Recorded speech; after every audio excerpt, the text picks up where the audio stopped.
हलचल recording studio से।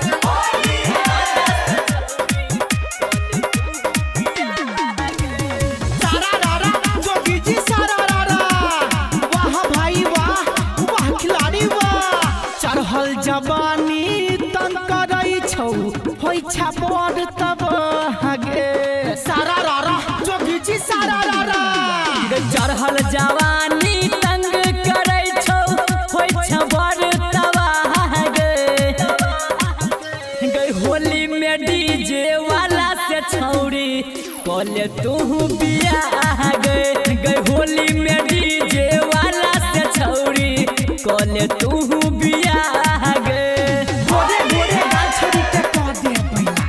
है गोरे गोरे गाल छोड़ी के कह दे बैला अच्छा है गई थाना जाके पहुंच जाए बाबा ला फिर देख देख रे के रात के हो रम दबे तौगे अरे बौआ के हमरे जो गाल गई है रे जागी जागी के मजा उठे तौगे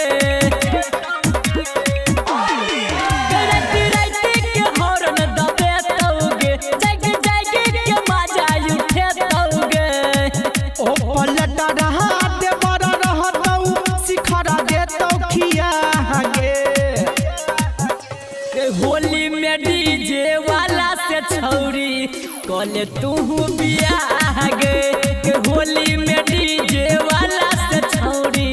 कले तू बियाह गे। छौरी होली में मना मानी चलतो नहीं छौरी होली में मना मानी डीजे वाला को दे तो गाला पानी सानी फिर देख देख रे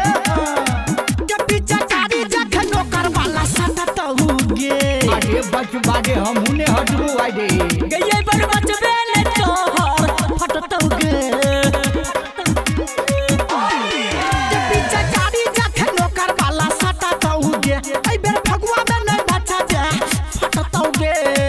राधे रुस्तम राघव राज के पहले कल ही बता गे होली में छौरी डीजे वाला से कले न बियाह गे होली में छौरी डीजे वाला से कले न बियाह गे। चढ़ल जवानी तंग करई छौ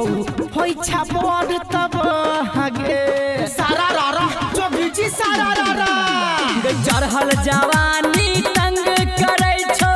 होई छापर तब हगे गई होली में डीजे वाला से छौरी कले तू बियाह गई होली में डीजे वाला से छौरी कले तू